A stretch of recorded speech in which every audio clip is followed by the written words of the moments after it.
Hey guys, this is HerO from DifferenceInSkill. I'm bringing you guys a Beyond deck profile. So I've seen that some people have wanted to see my deck list for some of my Beyond videos that I put up. So far, the one that people have wanted to see the most are my Shadow Paladin deck that I played with my last video. And so here it is. So I'm going to go, this Beyond orders the cards in alphabetical order, so I'm going to be scrolling around from card to card as I go through the grades. So my first starting Vanguard is Creeping Dark Goat. Now this guy isn't out in English yet. He'll probably be a promo in set 5, hopefully. So he's a generic grade 3 searcher. When you write a Shadow Paladin over this unit, you may call this card to a rearguard circle, and then counterblast 1, put this unit to soul, look at the top 5 cards, get a grade 3, and add it to your hand. So it's pretty straightforward, and really it's basically just to move away from the full bow, the javelin thing, because Phantom Blaster Dragon is actually pretty bad, and so is Phantom Blaster Overlord. So Creeping Dark Goat moves away from that and towards a more Dark Dictator and Ildona centered build. So that's him. He's a starting Vanguard. Then I would just run 4 draw triggers, of course, Abyss Freezer, 4 heal triggers, Abyss Healer, and 8 crit in Death Feather Eagle, and that comes out in set 5. And Grim Reaper. So so just pretty standard triggers lined up, nothing special here. Grade 1s, of course, we have 4 Black Sharon, just a standard 8k booster. Then we have 4 Perfect Guards. Oops, that's not a Perfect Guard. 4 Perfect Guards. Dark Shield McClear, obviously my Vanguards are all 10k. I don't want to die to stupid shit, so 4 Perfect Guards. 2 Guru Bao. Guru Bao is actually kind of, it's decent. He's a good card.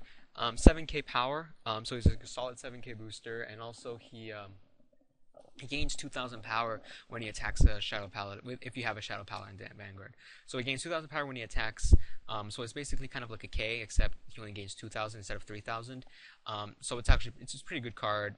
You can hit something that's 9k in a pinch if you don't have enough front row attacker, or you can double up as a 7k booster. It's pretty versatile card, and I run 2. I think he's pretty worth it.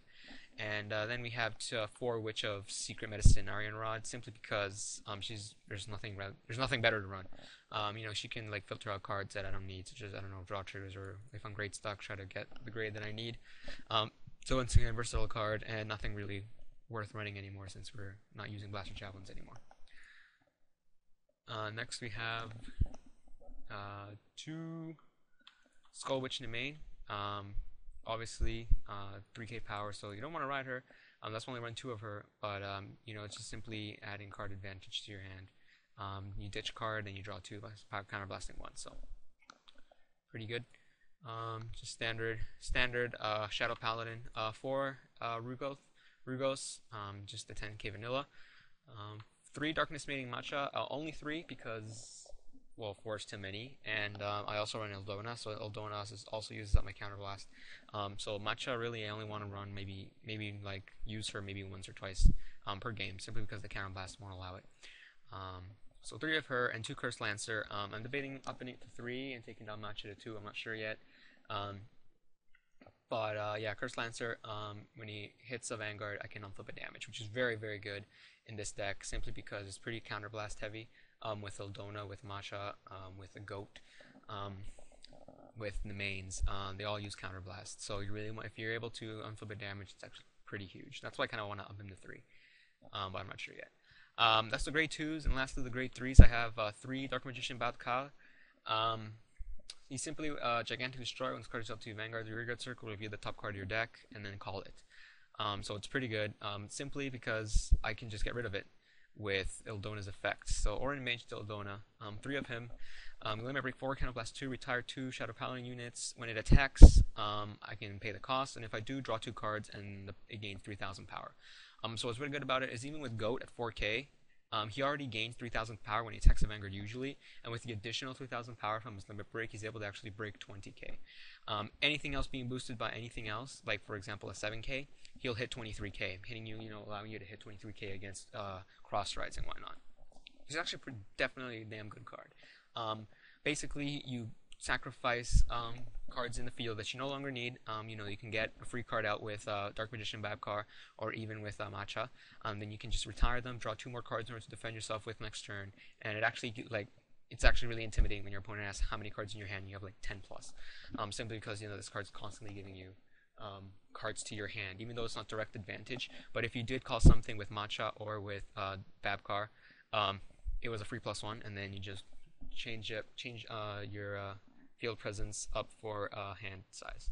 So that's why this deck is really flexible and really good at defending and being offensive at the same time.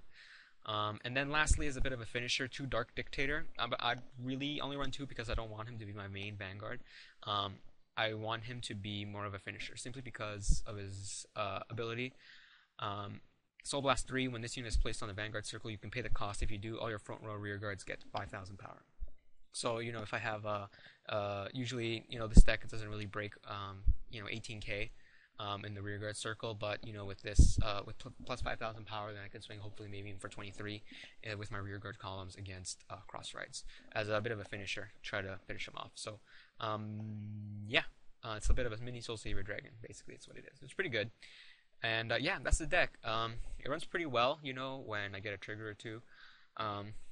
But yeah, I think it runs really well. It's pretty consistent. There's nothing really that can go on that will make it an inconsistent deck. You just have to basically manage your counterblast a bit, simply because you have Matcha, you have Ildona, you have Moon and Main, you have Creeping Dark Goat. So that's actually, it's kind of tough to control your counterblast sometimes. But it works pretty well.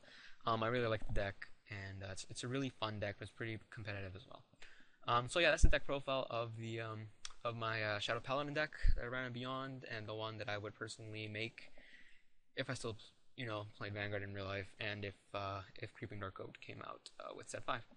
So yeah, thank you guys for watching. This is HerO from DifferenceInSkill. Don't forget to comment and subscribe, and thanks for watching. Peace.